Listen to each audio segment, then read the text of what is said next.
Hello friends, welcome to my YouTube channel. आज मैं आप लोगों को इंसुलिन के बारे में बताऊंगी। इंसुलिन जो होता है हमारा, वो होता क्या है? प्रोटीन का ब्रेकडाउन होता है तो अमीनो एसिड बनता है। अमीनो एसिड की चेन जो होती है उसे हम इंसुलिन कहते हैं। ये बॉडी में क्या कराता है हमारे? सबसे पहले तो ये क्या कराएगा? सबसे पहले ये क्या कराएगा? हाइपर ग्लाइसीमिया से प्रिवेंट करेगा। बॉडी में जब हाइपर ग्लाइसीमिया होता है, जब हमारा जो पेनक्रियाज है, हमारे पेनक्रियाज की जो बीटा सेल है वो सही से काम नहीं कर रही। जब हमारे पेनक्रियाज की बीटा सेल सही से काम नहीं कर रही तो इंसुलिन का प्रोडक्शन बॉडी में नहीं हो रहा। तो इंसुलिन का प्रोडक्शन नहीं हो रहा तो क्या हो रहा है कि ब्लड वेसल्स को ये एक गेट की तरह काम करता है कि ग्लूकोज की एंट्री कराता है ब्लड वेसल्स में, गेट की तरह काम करेगा। तो जो बाहर जो हमारा ब्लड ग्लूकोज, ये सेल है हमारी, यहाँ पे हमारा ग्लूकोज है, ये ग्लूकोज जो है हमारी सेल को नहीं मिल पाएगा। तो बॉडी में ये इंसुलिन नहीं है, इस वजह से नहीं मिल पाया। तो डायबिटीज मेलाइटस जो होता है, एक डिजीज होती है डायबिटीज मेलाइटस, जिसको हम शुगर भी बोल देते हैं। ये दो तरीके का होता है, प्राइमरी और सेकेंडरी। जो हमारा सेकेंडरी टाइप का डायबिटीज मेलाइटस होता है उसमें इंसुलिन कम बनता है, और ये जो होता है ये 40 की उम्र के बाद देखने को मिलता है।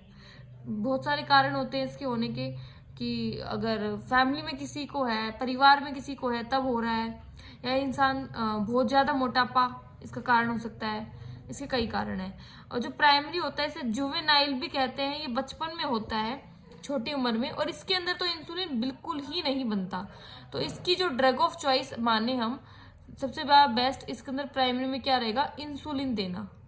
और सेकेंडरी में क्या रहेगा? ओरल हाइपोग्लाइसेमिक एजेंट्स देना, जैसे मेटफॉर्मिन, ग्लिपिजाइड, ग्लिमिप्राइड, ये सब कुछ इसके अंदर। तो ये समझ में आ गया आपको इंसुलिन करेगा क्या? ये ग्लूकोज को ब्लड वेसल से सेल तक पहुंचाने का काम करेगा। तो जो ये गेट की तरह काम करेगा उसके लिए। तो इंसुलिन जो है हमारा क्या कराता है? एक तो हमारा क्या करेगा, बॉडी में अगर पहले से हाइपर ग्लाइसीमिया है तो हाइपर ग्लाइसीमिया को क्या करेगा? ठीक करेगा। तो क्या कर देगा? हाइपर ग्लाइसीमिया को ठीक करके नॉर्मल कर देगा। और क्या करेगा? हाइपर अगर कैलीमिया है बॉडी में, हाइपर कैलीमिया, तो उसको भी ये ट्रीट करने में हेल्प करता है। और ये बेस्ट सेफ ड्रग रहती है। Insulin is the safe drug in pregnancy. अगर प्रेग्नेंट वुमेन को किसी को डायबिटीज मेलाइटिस है तो सेफ ड्रग क्या मानी जाती है उसकी प्रेगनेंसी में? इंसुलिन। इंसुलिन जो है हमारे 4 टाइप्स का होता है। ये याद करना बड़ा डिफिकल्ट है, बट मैं आपको ट्रिक के साथ बताऊंगी जिससे आपको हमेशा ये याद रहेगा। Rapid acting insulin. जो रैपिड एक्टिंग इंसुलिन है, इसके अंदर क्या होता है? इसकी ट्रिक है लार। लार, LAR। तो लार से क्या हमने याद कर लिया? R फॉर क्या हो गया? रैपिड एक्टिंग है। एंड LA क्या है हमारा? लिस्प्रो और एस्पार्टेट।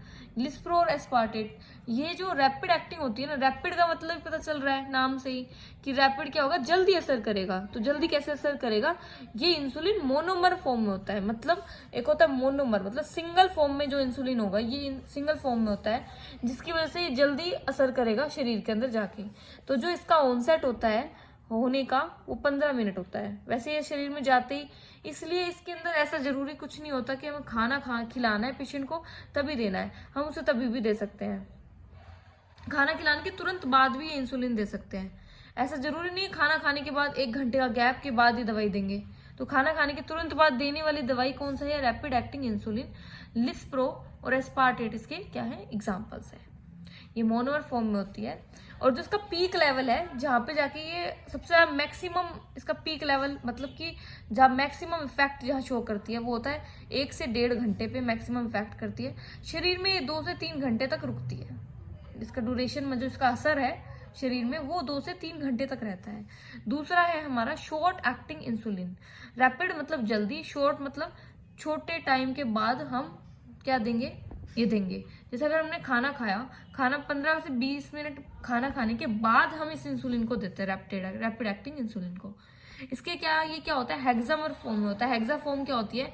चेन होती है जिसके अंदर 6 वो होंगे इंसुलिन के। तो अमीनो एसिड की 6 की चेन होगी, उससे बनता है शॉर्ट एक्टिंग।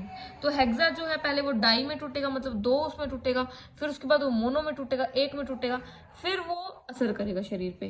तो उसमें टाइम लग जाएगा 15 से 20 मिनट। इसलिए खाना खाने के 15 से 20 मिनट बाद देने वाला ये इंसुलिन होता है शॉर्ट एक्टिंग इंसुलिन। इसका ऑनसेट होता है 30 मिनट ये सबसे ज़्यादा मैक्सिमम कब हो जाता है, 2 से 3 घंटे पे। और इसका ड्यूरेशन होता है, शरीर में कब तक असर करता है, 5 से 7 घंटे तक। तो इसका असर भी बाद तक है। और ये इसके लिए ट्रिक है रास। रास ना आया, रास। तो रास में क्या होएगा, S4 क्या है, शॉर्ट एक्टिंग ना, RA4 क्या है, RA4 क्या है, ये इसका एग्जाम्पल है ह्यूमिलिन। इसका एग्जाम्पल है रेगुलर इंसुलिन। जो रेगुलर इंसुलिन हमारा आता है वो इसका एग्जाम्पल है। और दूसरा, उसको रेगुलर इंसुलिन को R इंसुलिन भी कहते हैं, प्लेन इंसुलिन भी कहते हैं, या फिर ह्यूमन एक्ट्रापिड इंसुलिन भी बोलते हैं। ये इसके नाम हो गए कुछ। फिर तीसरा है हमारा इंटरमीडिएट एक्टिंग इंसुलिन। जो इंटरमीडिएट एक्ट करेगा इंसुलिन वो होता है इसके अंदर। इसके अंदर क्या क्या आएगा, एग्जाम्पल में हमारा NPH या लेंटस। NPH या लेंटस इंटरमीडिएट इंसुलिन के अंदर आता है। और इसके अंदर हम जैसे रैपिड एक्टिंग इंसुलिन लिस्प्रो है, इसको अगर NPH में मिक्स करना है तो हम कैसे मिक्स करेंगे, ये क्वेश्चन भी आता है। अगर हम इन दोनों को मिक्स करना है तो हम इसे मिक्स भी कर सकते हैं। तो कैसे मिक्स करेंगे हम इन दोनों को, तो ट्रिक है RN। जैसे RN क्या होता है, रजिस्टर्ड नर्स होती है, तो वैसे RN, तो मतलब पहले रैपिड एक्टिंग को भरेंगे, उसके बाद NPH को उसके अंदर भरेंगे। इसका जो ऑनसेट है वो 1 से 1.5 घंटे है, किसका, NPH का और लेंटस का पूछे तो। और अगर रैपिड एक्टिंग का और NPH का पूछे तो 30 मिनट है। ये पीक लेवल पे कब जाता है, 8 से 12 घंटे पे। और ये NPH और रैपिड एक्टिंग कब जाता है, 4 से 12 घंटे पे। ड्यूरेशन क्या है इनका, NPH और लेंटस का है 16 से 24 घंटे, और रैपिड एक्टिंग और NPH का है 12 से 24 घंटे। ये एक लॉन्ग एक्टिंग इंसुलिन जो सबसे ज़्यादा लंबे टाइम तक हमारे शरीर में रहता है और असर करता है, LG। इसके अंदर इंटरमीडिएट में हमने ट्रिक है I इन PH। तो इन PH में क्या हो गया, I से इंटरमीडिएट एक्टिंग हो गया, N से NPH हो गया। बाकी रेगुलर रैपिड एक्टिंग भी इसके अंदर आएगा। लेंटस इसका अच्छा एग्जाम्पल है। और लॉन्ग एक्टिंग इंसुलिन में क्या है, ये पीक लेवल पे कभी भी नहीं जाता। ये इंसुलिन ऐसा इंसुलिन है जो पीक लेवल पे कभी नहीं जाता। इसका एग्जाम्पल है glargine. Most important example is glargine. ये कभी भी अपने पीक लेवल पे नहीं जाता। LG ट्रिक है इसकी, L for long acting and G for glargine. ये जो इसका ऑनसेट है वो 2 से 2.5 घंटे बाद देखने को मिलता है। इसका ड्यूरेशन जो है 24 से 36 घंटे पे देखने को मिलता है। ग्लार्जिन जो है लॉन्ग एक्टिंग इंसुलिन है, इसे हम कभी किसी के साथ मिक्स नहीं करते। और शॉर्ट एक्टिंग इंसुलिन जो होते हैं, रेगुलर इंसुलिन, ये ही एक ऐसा इंसुलिन है जिसे हम IV रूट से दे सकते हैं। पेशेंट, जैसे सपोज पेशेंट आता है हमारा हाइपर ग्लाइसीमिया में और एकदम से आता है इमरजेंसी में, तो हम उसको कुछ बोलस डोज दे सकते हैं IV रूट से। सबक्यूटेनियस में थोड़ा टाइम लग जाएगा, तो हम उसे IV रूट से दे देंगे। इसको ओरल नेवर, और इंसुलिन को कभी भी ओरल रूट से नहीं देते। ओरल रूट से क्यों नहीं देते इंसुलिन को, बिकॉज जब ये डाइजेस्टिव सिस्टम में हमारे जाता है तो ये क्या होता है, हमारा डाइजेस्ट हो जाता है। तो इसलिए इंसुलिन को कभी हम इस रूट से नहीं देते, ओरल रूट से नहीं देते, तो ये डाइजेस्ट हो जाता है। फिर रूट क्या है इसका, सबक्यूटेनियस होता है वैसे तो देने का। बट अगर मान लो सपोज एक मोटा इंसान है या उसकी स्किन मोटी है, तो हम उसे कैसे देंगे, तब हम सबक्यूटेनियस से तो देंगे। बट वैसे तो सबक्यूटेनियस 45 डिग्री पे लगता है हमारा।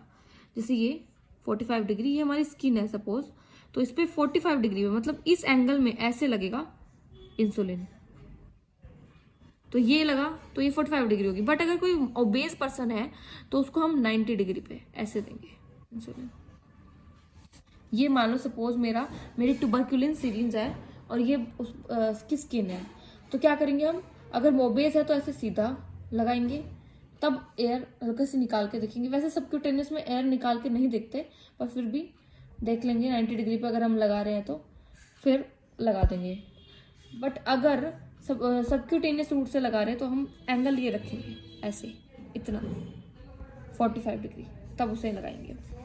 इसकी साइड क्या होती है सबसे ज़्यादा ना, इसकी जैसे सबसे बेस्ट अगर इसमें समझाना है पेशेंट को कि खुद लगा ले पेशेंट, तो उसके लिए क्या होता है कि अम्बलाइकल एरिया जो है ना, अम्बलाइकल एरिया के चारों तरफ लगा सकता है।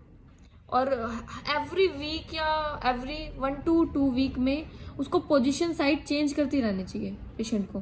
पोजीशन साइड चेंज करने का रीज़न क्या है, इसकी कॉम्प्लिकेशंस होती हैं कुछ, जैसे लाइपोडिस्ट्रॉफी।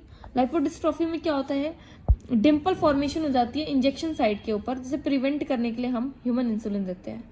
और लाइपर हाइपरट्रॉफी में क्या होता है, इसके ये है मेन रीजन रोटेट करने का साइट का, क्योंकि इसमें मास फॉर्मेशन हो जाता है इंजेक्शन की साइट पे, अगर हम पर्टिकुलर साइट पे लगाते रहेंगे तो। और क्या होगा, उस पर्टिकुलर साइट पे मास फॉर्मेशन हो जाएगा, इसीलिए हम साइट्स को रोटेट करते रहते हैं। इसकी साइट्स क्या क्या होती हैं, अगर हम एक बॉडी बनाते हैं पेशेंट की,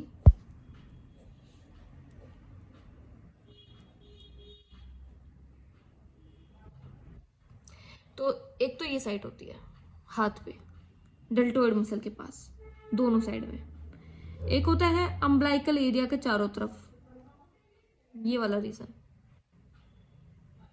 ये जो रीजन हो गया, ये अम्ब्लाइकल के चारों तरफ यहां से 2 सेंटीमीटर दूर। पैरों में कहाँ होता है, इधर पीछे बटक्स एरिया के वहां कहाँ होता है, बटक्स एरिया के ऊपर होता है ऐसे।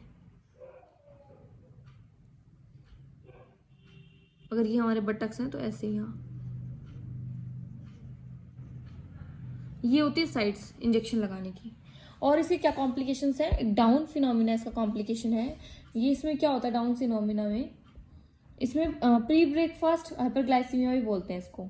इसमें पेशेंट क्या होगा, जब रात के टाइम पे क्या करेगा वो, उसने अगर कम ज़्यादा खा लिया, खाना अगर ज़्यादा खा लिया और डोज कम ली इंसुलिन की, या फिर इंसुलिन की उसने डोज कम ली और खाना ज़्यादा खा लिया, तो इसकी वजह से क्या होगा, रात के 2-3 बजे उसको हाइपरग्लाइसीमिया हो जाएगा, उसका शुगर लेवल बढ़ जाएगा एकदम से। क्यों बढ़ जाएगा, ब्लड वेसल्स में शुगर लेवल इस वजह से बढ़ जाएगा क्योंकि एक तो उसने खाना ज़्यादा खा लिया, ग्लूकोज फॉर्मेशन ज़्यादा हो गया, बट इंसुलिन की डिमांड तो कम है। क्योंकि इंसुलिन की डिमांड कम क्यों है, क्योंकि उसने कम इंसुलिन लिया है, तो इसलिए रात को हो जाएगा उसको क्या, हाइपरग्लाइसीमिया। और सुबह मॉर्निंग में जब growth hormone high rest level पे होगा अपने, तब ग्रोथ हार्मोन भी हाइपरग्लाइसीमिया कराता है, तो उसको तब भी हाइपरग्लाइसीमिया रहेगा। इसका मेन रीजन फिर मॉर्निंग रिलीज ग्रोथ हार्मोन है। इसके प्रिवेंशन के लिए हम क्या कर सकते हैं, तो लॉन्ग एक्टिंग इंसुलिन ग्लार्जिन जैसे एग्जांपल हमने पढ़ा वो दे सकते हैं, या फिर हम उसे बोले कि सोने से पहले भी कुछ थोड़ा खा के सो जाए वो पेशेंट, और इंसुलिन की डोज को बढ़ाए।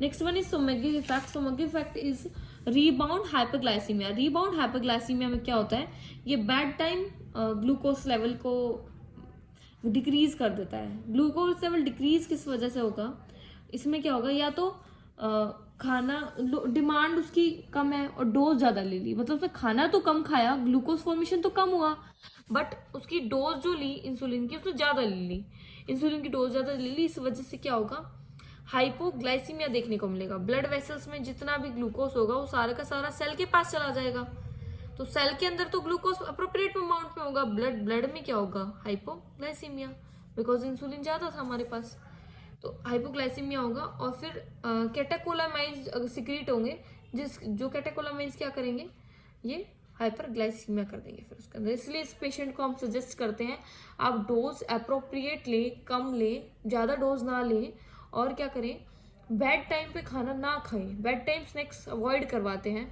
हम, जिससे इसमें सोमोगी इफेक्ट देखने को मिलता है। Thank you so much for watching my video.